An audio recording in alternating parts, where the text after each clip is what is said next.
For God so loved the world, he gave his only begotten Son, that whosoever believeth in him should not perish but have everlasting life. Your key to financial opportunity.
Elsewhere in the country, it began as an apparent robbery in a Kansas town. It ended up in a bloody shooting spree stretching all across the northwestern part of the state.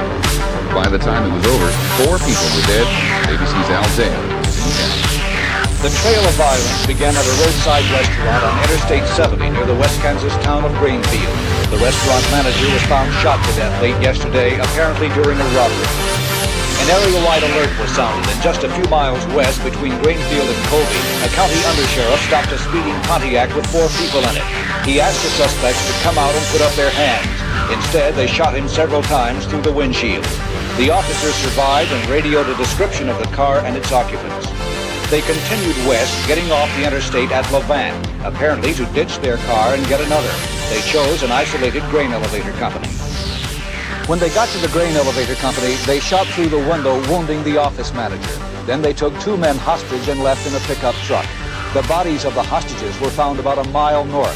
Both had been shot in the face. One of the slain men was 55-year-old Glenn Moore, who lived in this house in Colby. Today, his wife and children were not only mourning, but angry. This makes me very angry that this has happened to my loved one. That these kids have just took my husband and killed him, murdered him, dumped him out the side of the road, I understand. And, I mean, he's done nothing wrong. He's totally innocent. He was there and... He was my husband. We worked with grain elevators, and my husband was on the job, doing his job to this elevator. And they just come up and threw my husband in the pickup and left. And took him, and then they killed him along the road. And I'm just angry. Law officers trailed the assailants to an unoccupied farmhouse and surrounded it. A shootout erupted and one of the suspects was killed. 2 others were wounded. The 3 survivors were taken to jail in Colby, a town of 5,000. Friends and neighbors of the local victims want swift justice. I think they ought to hang them or something like that. Well, I wish they'd just called me and let me have my rifle and go after them. Authorities say the 3 surviving suspects will be charged with murder and kidnapping. Al Dale, ABC News, Colby, Kansas.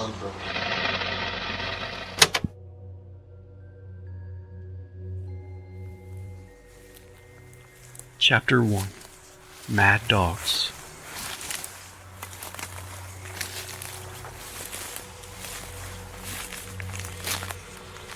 To understand America, you must understand highways.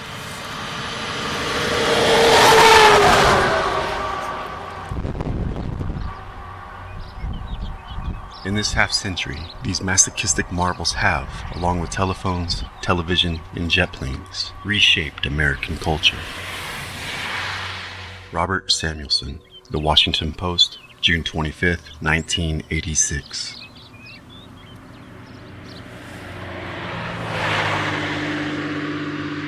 Interstate 70, otherwise known as I-70, is a major east-west interstate highway that runs from Cove Fort, Utah to just outside Baltimore, Maryland.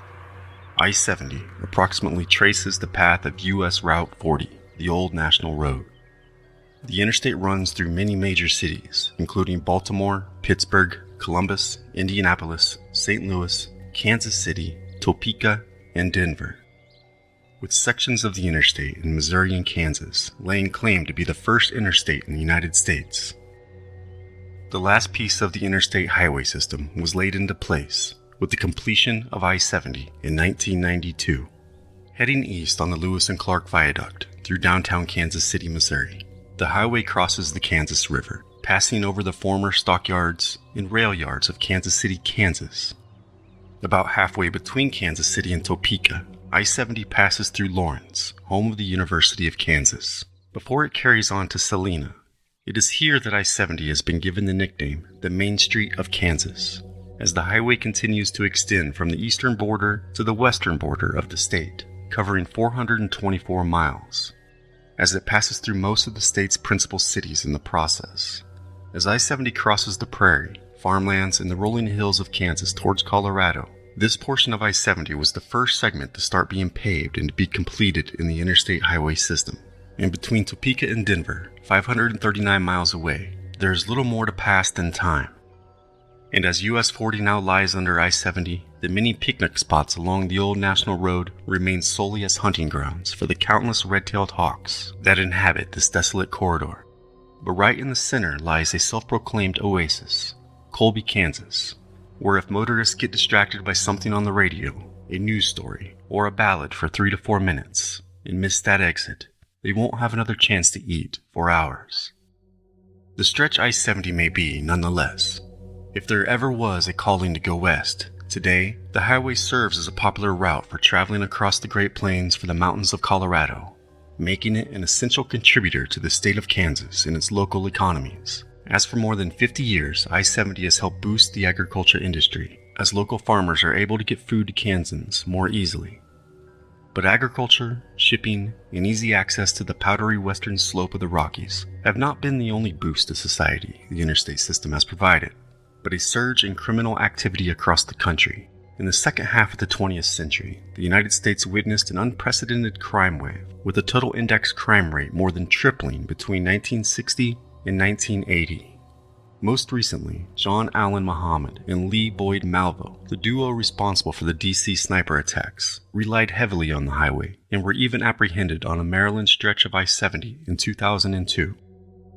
The highway had given its name to the I-70 killer, a serial killer who committed a string of murders within a few miles of it in several Midwestern states back in the early 1990s. And before that, in February of 1995, headlines from the very prairie oasis of Colby, Kansas, across the nation read, "Death rides the highway into Kansas." Grainfield, Kansas. Many who populate this storybook chunk of American heartland, with the endlessly straight rows of corn, neatly painted barns, and carefully tended fences, call the highway just outside of town the sewer pipe. Death flowed late last week into northwest Kansas through that sewer pipe, which most other Americans know as Interstate Highway 70. During a 2-hour nightmare of screaming tires, hostage-taking, executions, and gunfighting. When the last shot was fired, almost precisely at sundown on Wednesday, 4 people were dead, 2 were seriously wounded, and 3 suspects were in police custody. The article continues on. Signs of carnage still are visible across the 60-mile swath of countryside, stretching from Stuckey's restaurant, where the killing spree began, to an unoccupied farmhouse, the final resting place of the bullet-riddled pickup in which one of the 4 suspects died in the climatic gunfight. There are still red stains in the snow alongside Kansas Highway 25, where the bodies of 2 hostages were found after each was forced to lie down on the ground and were shot repeatedly in the head with a .357 Magnum. A map outlining the route over which the tragedy was played out was printed in the Colby Free Press throughout Friday, and curious residents drove that map route on grim pilgrimages. And seemingly everywhere, residents spoke of how all the years of dread and mistrust of the strangers who traveled I-70 were more than justified. "What do you boys do in your cities that drives people like that out here to torture us?" asked old-timer Bob Ackard, a lifelong resident of Thomas County. "What kind of people do you create? What kind of people are these? Monsters. That's what." In an attempt to answer your question, Mr. Ackard, I quote David Norden of the Atlanta Constitution, April 9, 1967. During the few short years of its existence, the word interstate has become a part of the language of the American motorist. More than any other phenomenon of our time, the interstate highway system has irrevocably altered the way America must see itself. When the interstate comes, can anything once familiar, ever be the same. But where had these years of dread and mistrust of the strangers who traveled I-70 actually originated? Well, let's take a look back on January 25th, 1958, in Lincoln, Nebraska. A 20-year-old high school dropout named Charles Starkweather went to the home of his then 14-year-old girlfriend, Carol Ann Fugate. Though her mother and stepfather had told Starkweather to stay away, he walked in the house and fatally shot them, then clubbed to death their 2-year-old daughter, Betty Jean, before hiding their bodies in an outhouse in a chicken coop and hitting the road with his bride-to-be, young Carol. Arriving at a farmhouse of a family friend in Bennett, Nebraska, Starkweather killed him with a shotgun blast to the head, also killing the family dog. Attempting to flee the area, the pair got their car stuck in the mud and abandoned it. When a local teenage couple stopped to give them a ride, Starkweather forced them to drive back to an abandoned storm cellar in Bennett. There, he shot one of the teens in the back of the head and attempted to rape the girl. When he was unable to perform, he became angry with her and fatally shot her as well, and he and Carol then fled Bennett in the dead couple's car. Starkweather and Fugate drove to a wealthy section of Lincoln, where they entered the home of industrialist Chester Lauer Ward and his wife Clara. Starkweather stabbed their maid to death and then waited for Chester and Clara to return home. Starkweather killed the family dog by breaking its neck to keep it from alerting the Wards. Clara arrived first alone and was also stabbed to death. When Chester Ward returned home that evening, Starkweather shot and killed him. While the killers were in the house, the Wards newspaper arrived, and they cut out the front page pictures of themselves and Fugate's dead family. These pictures were found on them later, casting doubt on any later claim by Carol, as she didn't know her family was dead at the time. Starkweather and Fugate then filled Ward's black 1956 Packard with stolen jewelry from the house and fled Nebraska. Law enforcement agents in the region, including the National Guard, conducted house-to-house searches for the perpetrators. After several sightings of Starkweather and Fugate were reported, the Lincoln Police Department was accused of incompetence for being unable to capture the pair. This caused vigilante gangs to form, and the local sheriff started forming a posse by arming drunk men he found in bars.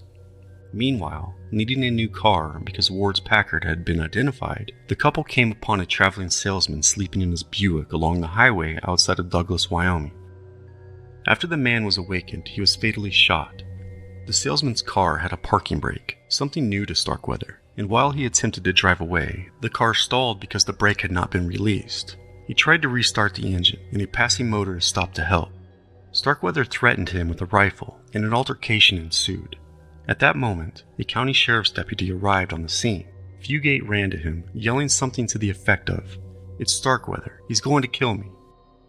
Starkweather drove off and was involved in a car chase with 3 officers, exceeding speeds of 100 miles per hour. A bullet fired by one of the officers shattered the windshield, and flying glass cut Starkweather deep enough to cause bleeding.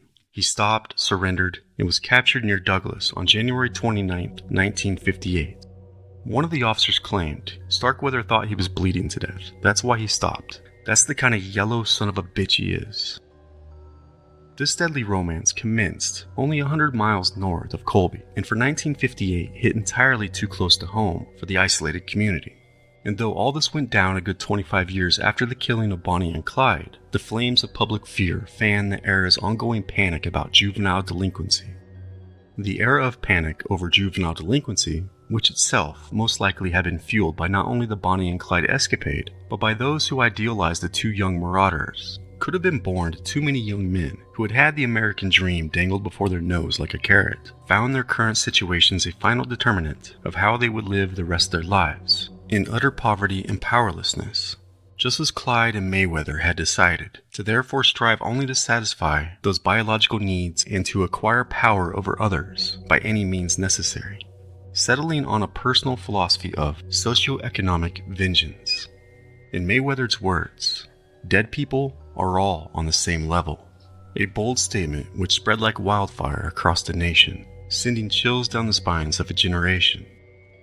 And let's take a look at the early morning hours of November 15th, 1959, when 4 members of the Clutter family, Herb Clutter, his wife Bonnie, and their teenage children, Nancy and Kenyon, were murdered in their rural home just outside of the small farming community of Holcomb, Kansas, just 2 hours to the south of Colby. 2 ex-convicts, Perry Smith and Richard Hitchcock, who were found guilty of the murders, sentenced to death, and executed, as detailed by Truman Capote in his 1966 nonfiction novel In Cold Blood, had driven more than 400 miles across the state of Kansas for the Clutter residents to execute their plan, as they had been told by a former cellmate who had been a farmhand for Herb Clutter that Clutter kept large amounts of cash in his safe.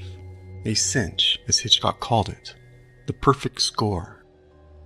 Though having killed all 4 members of the family, the 2 fled the crime scene with only a Zenith portable radio belonging to the young teenage Kenyon, a pair of binoculars belonging to Herb, and less than $50 in cash from his wallet. A safe was never found. Hitchcock and Smith fled on Kansas highways to Kansas City, and then they decided to escape to Mexico, where they lived for a short time, and eventually hitchhiked their way through California en route to Omaha, Nebraska. After a brief stay in Omaha, they went to Iowa, where they stole a car and returned to the Kansas City area. From Kansas City, they eventually traveled to Florida and Nevada. It was in Nevada where the law finally caught up with them on December 31st, 1959. A 1966 article in the New York Times stated that neighborliness evaporated in the Holcomb community. The natural order seemed suspended, chaos poised to rush in. 4 decades later, in 2009, 50 years after the Clutter murders, the Huffington Post asked Kansas citizens about the effect the case had on the community. Many respondents said that since that era, many had lost their trust in others. Doors were now locked, strangers eyed with suspicion.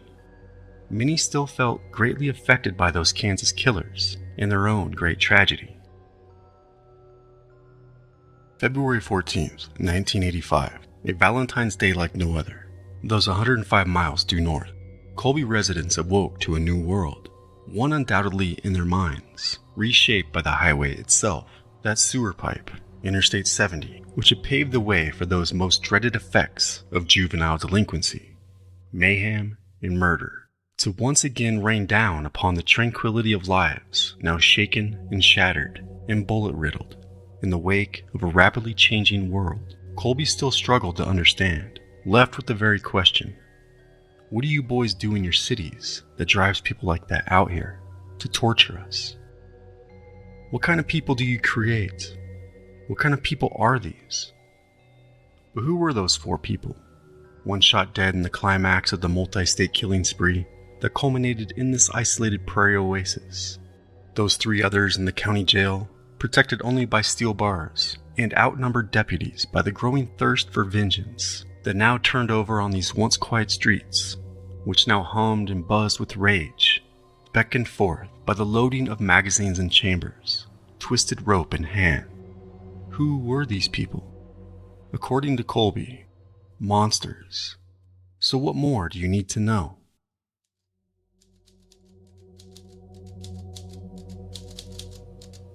Act 1. Exterior, Western Kansas. Morning. We wake to the undeniable scent of frost-covered cow manure slowly thawing to a brand new day. It's early January, and the snowy region is defined mainly by a flat topography. This is reflective of the high plains. Interestingly, the highest elevation in Kansas, owing to the state's nickname, Mount Sunflower, is not a mountain at all. Along the Kansas Interstate I-70 corridor, a hungry red-tailed hawk with beady eyes scans the horizon for vermin as his shadow whisks across the prairie below, hardening with the rising sun. Any riverbeds across the land have dried up to gravel this time of year. Patches of tan, pale yellow, and burnt umber peek through the fresh layer of snow as the screech of the hawk carries off in the breeze. Then a return to that silence that dwells between the roar of passing 18-wheelers coming, going, and vanishing into the vastness of the horizon. Forget Texas. Everything's bigger here in Kansas. The people of Western Kansas do everything big. And just as those horizons, the heartstrings stretch endlessly. Interior, Stuckey's, Grainfield. Stuckey's is a restaurant souvenir shop. Picture a slimmed-down Cracker Barrel that sells gas. We see a friendly bunch beginning their day, fellows that will lend you their snowblower in a blizzard, help you round up your chickens if they get loose, leave fresh veggies on your porch just because, and check on you when you're sick. Kansans will always have your back. This is a bunch who anticipate one another's daily routines, as a predictable world is one they prefer and relish within, day in and day out. The coffee maker hisses off its last few dribbles into the pot as bacon grease sizzles. As is routine, a group of regulars has gathered around a table for an early morning game of 6-point cutthroat pitch as they discuss the news in the morning paper.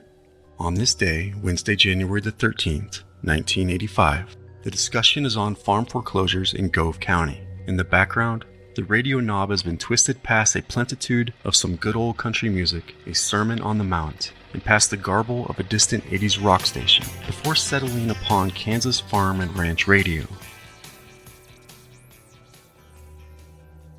Larry McFarland, a boyish-looking 27-year-old, the same man who had just adjusted the volume on the old Zenith radio, now refills awaiting mugs with a fresh pot of coffee. Larry is the manager of the Grainfield Stuckies, and has been since his raise 6 months back. We can see his dedication to the job in the details and in his mannerisms, almost motherly to any of the 400 locals of the community, which sits 35 miles to the southeast of Colby on I-70. And the community loves Larry in return. He had only begun working at the Stuckies after moving to the area about 3 years ago, after graduating with a business degree from the University of Kansas. Nonetheless, the people of Grainfield thought of Larry as a local boy, and at the end of March, Larry is even set to become the local Lions Club president. It is these good-natured and dependable traits that earn Larry his raise. It's Stucky's company policy that Larry lives next to the store, and he complies. It is also company policy that he opens the store at 8 a.m., but Larry always opens by 7 instead for his friends. And like clockwork, earlier this morning, Larry had left his small white apartment attached to the back of the Stuckies restaurant to come in early for this lot who preferred to have their coffee and breakfast at the early hour of 7 instead of 8 a.m. Larry, as 6 foot tall, weighing 240 pounds, leans across the table to ensure every cup is full to the brim, entirely focused on that task at hand. But Larry is keenly aware of the dangers of living and working near the highway, and he keeps an ear out for the brass bell that greets every customer to enter the store. His mother, Geneva McFarland, whom Larry routinely stops by to care for, has been terribly ill, had even recently asked him as much. "Larry, what would you do if there was ever a robbery?" And Larry told her, as right as rain, that he would hand the money right over. Because even with Larry's hefty build, he is anything but an imposing guy, with his tousled reddish-brown hair and thick-rimmed glasses. "It doesn't really matter now," his mother Geneva will go on to say as she breaks down in sobs. The clock ticks nearly 9:45 a.m. A local couple, Ethel and Gilbert Bibb Gillespie, stand up to leave. Larry, who now stands behind the counter, waiting on the slower-than-usual trickle of customers, who swing in for a refill off the highway, shouts at them across the restaurant that he'll see them later this afternoon, as they are due back at 3 with the rest of the gang for another late game of pitch, as is customary. But little does Ethel and Bibb know that they will never see their friend Larry alive again. As for whatever reason, be it winter, fewer cars on the road, or because Ethel will be tired and want to take an afternoon nap, or because of a simple twist of fate, nobody will show up at the Stuckies this afternoon. And for that second game of cutthroat, not even those regulars, who themselves begin to gather up the cards and finish off their last cups of coffee for the morning. It was like something was pulling us away from there, Ethel will tell the Wichita Eagle. Exterior, Stuckies, afternoon. A 1970 Pontiac with Michigan license plate number 296CLK arrives at Stuckies from the east. And as a man and a woman wait in the car, 2 other men enter the store. As the clock on the wall behind Larry gets lost somewhere between 3 and 3:30 p.m., Larry grins automatically at the brass bell on the door that breaks up the monotony of the unusually slow day. The 2 men take a stroll around the store and return to slam a roll of Winter Mint Lifesavers down on the counter as one asks for some smokes, Vantage, soft pack. And when Larry turns back to ring up the bill, he finds 2 chrome barrels pointed at his head.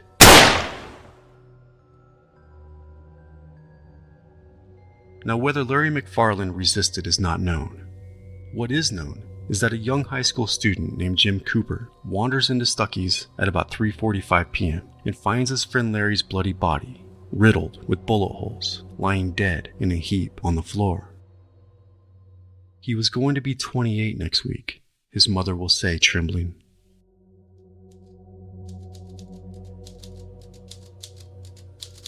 Exterior I-70, afternoon. The long distances between communities make any gatherings in western Kansas of 2 or more all the more intimate, and those voids between even lonelier. In cruising through Thomas County along the corridor, the passing semi-tractors, oil pumps on the periphery, and the rolls of hay patterned in ambiguous alignment that break up the monotony of the prairie are the only things keeping Deputy Sheriff Ben Albright company on his routine patrol, all but his police radio, which squawks here and there. The sun shines bright in the lower western brilliant blue sky, and the deputy squints for any oncoming speeders making their way back east after a skiing vacation on the Colorado Front Range, which lies out of sight over the horizon before him. The rays of that hot sun glistening off the frozen prairie, warm on his face on that chill day through the windshield, as the disorienting flatness carries on yet another unchanging day. Abiding in command of nature, the silhouette of a large herd of pronghorn, in the same shade as the land, tails white as frost, in a speed up to 60 miles per hour, crossed the highway in a breeze before his squad car, in search of sagebrush and forbs, as they wait patiently on the young tender grasses of spring to return. Ben Albright, a Colby native, was born and raised with 3 sisters and 2 brothers by his mother after his father's fatal heart attack when he was 4. He would go on to receive multiple degrees in law enforcement, and in 1979, while working for the Oakley Police Department, at the scene of a crash, he met the woman he would marry, Pat. It was a time of many changes for the couple. When Ben left the Oakland Police Department for a patrol job in Colby, he was transferred to the Thomas County Sheriff's Department within a year. In the meantime, Ben became a father of Pat's 2 daughters from a previous marriage. But not all the news was good, as Ben's mother was diagnosed with breast cancer in 1981, which later spread to her bones. What helped Ben endure the tragedies as well as the joys, what kept him calm and rational throughout the crises of his life, and what happened Wednesday afternoon, was a fervent belief in God, Pat will go on to say. The Albrights regularly attend the Assembly Church of God in Colby, and just last Sunday, 3 days prior, Ben and Pat took care of the children in the church nursery. Today, the 13th, Ben had a lot on his mind when he arrived at the office. He had a lot of warrants and summons to write up. And Pat, she had gone off to run errands.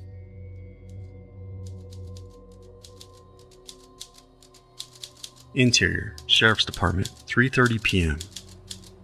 Pat was near the Sheriff's Department, so she figured she'd stop in to have coffee with Ben. But as she walks in, Dispatcher Mary Messamore tells Pat that Ben is on patrol, adding that there had been a shooting in Grainfield. The police radios are humming, and as Pat listens, she hears Ben's scanner handle number 127 mentioned several times by another Kansas Highway Patrol officer. The trooper says that he had been refueling when he saw a 1970 red and blue car that looked funny, like someone had stuck a different hood on it, speeding westward. Knowing Ben is in the area, he issues a call for handle number 127 to check it out.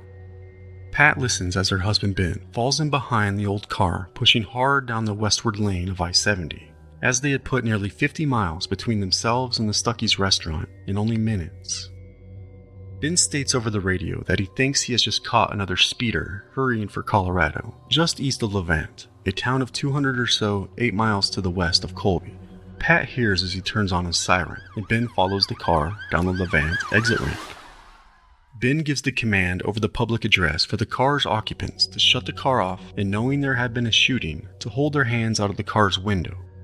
Suddenly Pat fears that Ben is facing a far different situation than usual, and her worst fears are confirmed as she hears 4 distant shots fired. She hears rustling and squelch, and then 2 more shots at close range.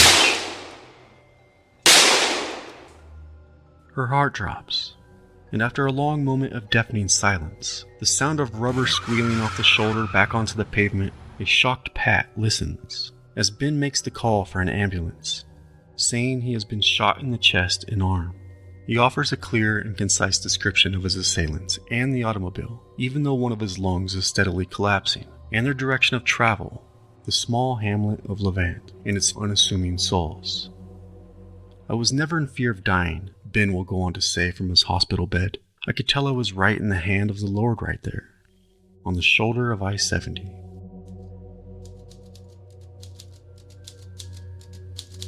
Exterior, Levant, late afternoon. An old long bed pickup truck sits outside the Bartlett and Company grain elevator on the very edge of town, where vastness carries on. Two laborers stand beside the truck chatting. Interior, grain elevator office. Manager Morris Christie and Fred Sager, an employee, hear the roaring sound of an exhausted engine and tires on gravel screeching to a halt only a few yards from the office's front door. Peering out that door, Fred speaks softly, saying, "Those guys have guns," and the two of them step back away from the doorway. But Fred continues watching out the window as two men in black cowboy hats step out of the car, as another man and a woman who sits in the driver's seat wait in the car. Fred sees Rick Schroeder, who is chatting with Glenmore near Glenn's truck, offer a genuine smile as he turns toward the armed men moving in toward him, as it would have been against his nature to do anything else. At age 28, Rick is loved enormously in his little town. He is a big man, standing 6'2" tall and well over 200 pounds. Rick is a good man who has only good to say about anyone or to anyone. A super prince of a guy, anyone will say.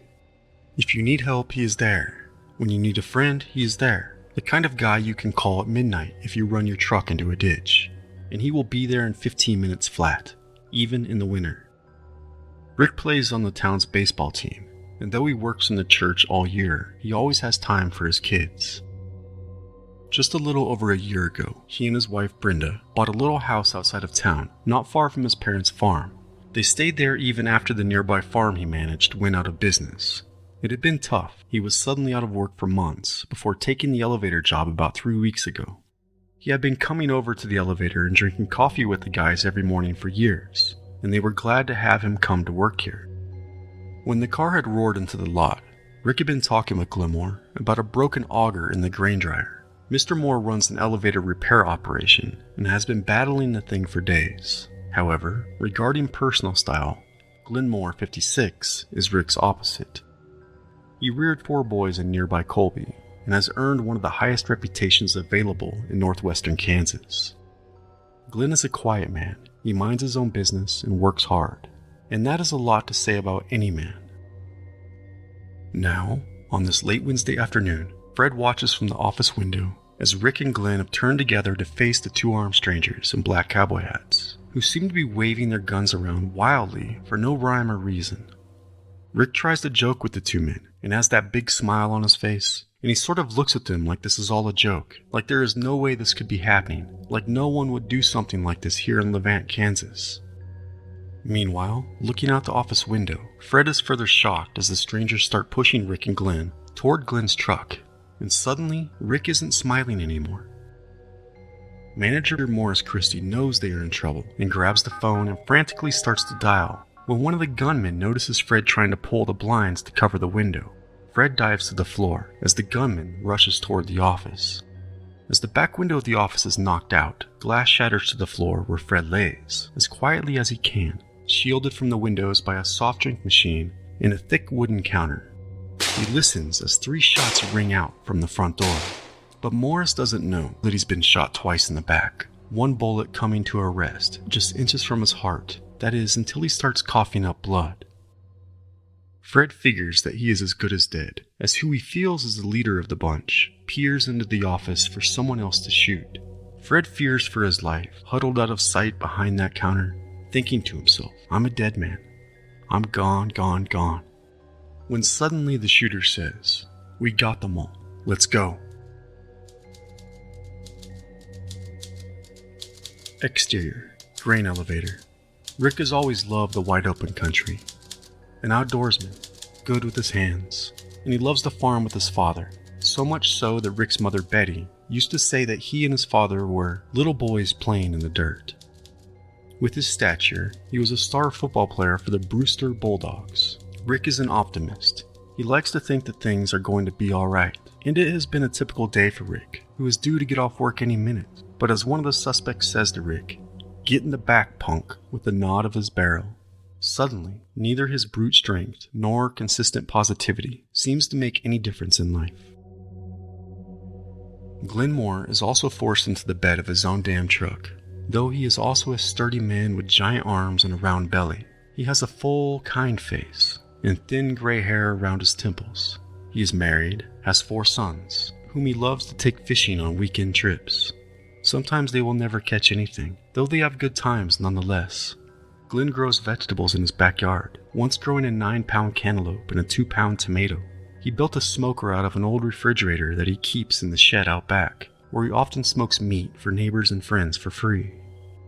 Until last week, Glenn had had a bad case of the flu, and Glenn is not a man to lie about in bed all day, but he was not able to go out on the job until last Monday, the 11th, when for the first time in a month, he was able to work for a good part of the day. Glenn is neither a man who goes out and buys things, but on Tuesday night, he surprised his wife when for the first time since they were married 30 years ago, he bought her a box of chocolates for Valentine's Day. His wife Milton will say tearfully, "He was more likely to give me $30 and say go out and buy yourself a pair of slacks." The motley crew climb into the truck, 2 in the back beside their hostages, and the pickup roars out of the gravel lot. Off on the periphery, Glenn's son and fishing partner, Wesley Moore, appears and watches in utter disbelief as his father is taken away by armed men. But when a nearby electric company meter reader sees the pickup peel out in a plume of dust, he dismisses it as just another scuffle between managers and laborers, entirely unaware that what is leaving the van is far more than an old beat-up pickup truck vanishing in the clouds of dust against the setting sun.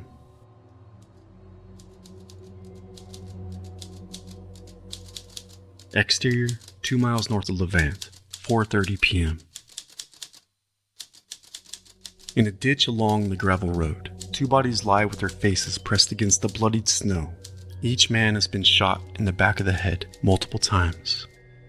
The wounds so massive, the damage so severe, neither victim is left recognizable as they are found by an officer who knows them. It is apparent that both Rick and Glenn have been executed. There is no other word for it. Bravo. 49.6 westbound, New York, Adam Paul George, 1366, and I agree on the Exterior, roadblock. As farmers along the highway have called police to report the pickup rolling northward, a highway patrol roadblock has been set up on State Highway 25 at the Thomas Rawlings County line, 20 miles to the north of Colby. Officers take position as on the horizon they spot the pickup approaching in their crosshairs, fingers slowly resting on the triggers of their rifles.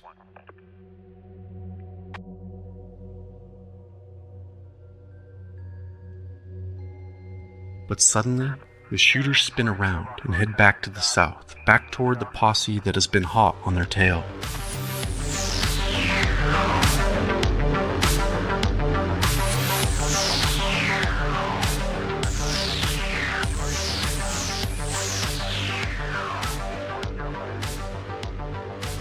Exterior, farmhouse, sunset. The truck swings into the yard of an old farmhouse about 17 miles north of Colby. The passengers of the gaudy red and blue Pontiac come out shooting to kill. As Mark Convoy, the state trooper who has been in close pursuit, opens fire in return, and other officers join in the battle between the assailants' pistols and their own, along with rifles and a shotgun. The blasts are deafening, and a torrent of lead screeching in each direction smacks into the truck and squad cars. The shooters scatter as the hail of bullets whiz past until a bullet pierces the body of one of the suspects, who is attempting to crawl under the pickup for cover. The following bullet to tear flesh strikes a dark-complected, shaggy-haired guy with high cheekbones in his late 20s, right in the thigh, dropping him to the ground not far from a teenage girl, with pale, full cheeks and a full head of thick, wavy, reddish-brown hair.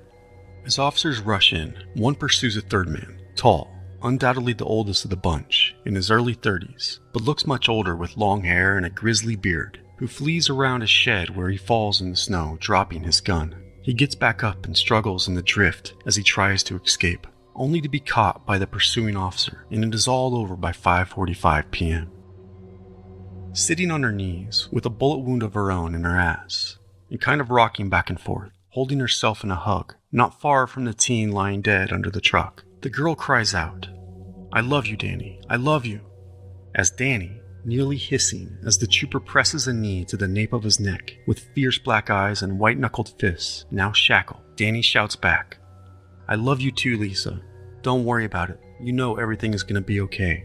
Everything is gonna be okay." Fade to black.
full of adrenaline, fleeing in whatever direction had laid before them, in one last shot of freedom, striving to keep that vengeance alive. Dark hearts pumped in a strange land of strange folks, people who undoubtedly had not responded kindly to strange beasts drawing blood upon their pure white prairie. Colby, the county seat of Thomas County, is a small city of 5,000 that welcomes with open arms, a friendly nod in the least, a righteous enough people, Anglo-Saxon, Native American, Mexican, born, bred, transplanted, field workers, newcomers, those passing through or simply looking to make a living. Colby's streets are pretty insulated in the winter from the hum of the traffic that flows down that sewer pipe, as they call it, I-70. A water tower stands watch, proudly proclaiming their name, Colby. In the evenings, locals gather as they do anywhere in crowded taverns, where Coors snub noses and bottles of Yingling flow free. Still, in the vastness of it all, in this oasis smack dab in the heart of the void of the prairie, humanity concentrates, not only over pints and a few laughs, but over loss and mourning, over the sacrifices of the effort of human survival. In this vastness, had those four bloodthirsty felt more alive than ever? There is something about the realness of this land, the ravenous landscape that accentuates the survival of man by any means, finding the will to live or die and doing whatever it takes to achieve tomorrow. In the wide open vastness of this space, one can feel what it must be like to be the last one alive on Earth. The sky consumes you, swallows your soul, unrelinquishing, leaving man with nothing but the pure animalistic instinct to fight back and never surrender. Not until the end. Not until certainty has become the end of a journey which had led you here to this place, under that sky, with such seeming insignificance. A sudden profound reality, all-encompassing. Amongst these forces of nature, the face of humanity trembles, and grace, in all its meaning, is all there is left to hold on to. Out here, where the cities had long turned into towns, towns to villages, villages to clusters of man, whittled down to finally one sole farmhouse, slouched on a rock. Nothing to insulate from those raw forces of nature but delusion and the will one might muster. In a place as such, one must feel the tremble to feel so alive, because to feel so alive is to feel how it's the only one thing you have left to lose. All tenderness is gone. Within this fragility, mortality, at the end of the day, one is driven forth on the fumes of human willpower alone. In such places where life is scarce, death becomes more poignant. Where the very beauty of the land pleads for you to relinquish your soul, the splendor of nature calling forth like a siren to your own demise. Had they sensed serendipity or extreme regret? Had they felt they had taken a wrong turn, or had they hit the target right on its mark? On the verge of death, so far off and away in such a foreign land, wholly removed from everything native, everything ever known, and everyone who's ever loved. In a land of freedom, liberty, and independence, only that hawk keeps a watchful eye over whether they might live or die, and even that hawk does nothing but let out a screech. In those crowded taverns where the Yingling flows, and people now sat in a dead silence, only broken by sorrow and anger and the yearning for vengeance, many were left wondering, when will it happen again? I-70, that constant stream of uncertainty, yes, that lifeline, yet that endless stream of anxiety. A steady hypervigilance took form over this place, paranoia pumping through that stream of consciousness, just waiting for it to happen again. In the way things were going, Colby might as well have been a weather vane, predicting when and if it would soon rain down upon a greater nation. I guess this is the worst we've seen in this country since Starkweather, said Arvid McFarland, father of the victim Larry McFarland, referring to the 21-year-old Nebraskan and his 14-year-old girlfriend who had stolen her father's guns, and after their own winter rampage just 100 miles north of Colby that left 11 people dead, in what will become one of the most sensationalized crimes of the 20th century. The sewer pipe of America runs right through Kansas, said Farmer Dale Seaman, wearing a seed-lot cap and coveralls. You just don't know what's coming down the sewer pipe next. it makes me madder than hell. These killers just had to be mad dogs. I'm Corey Zimmerman, and this is Spoon River Gothic, Season 2. Death Rides the Highway, a thrill ride fueled by murder and terror.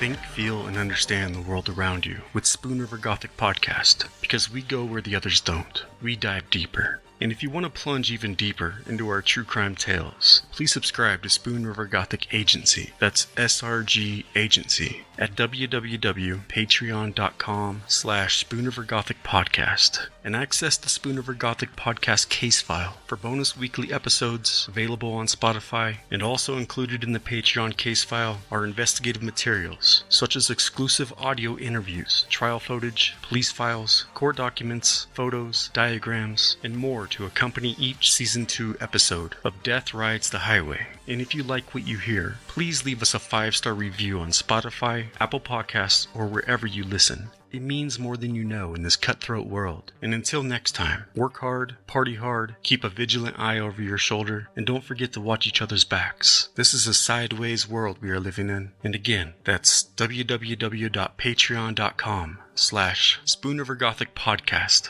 Subscribe now, because there's always more to the story.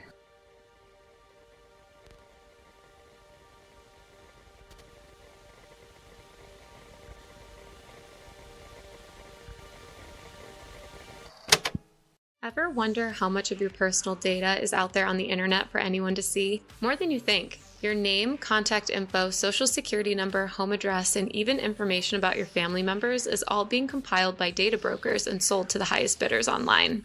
That means anyone on the web, criminal or investigator, can get your private details, which, as true crime enthusiasts know all too well, increases your risk of identity theft, phishing scams, harassment, stalking, and unwanted phone calls.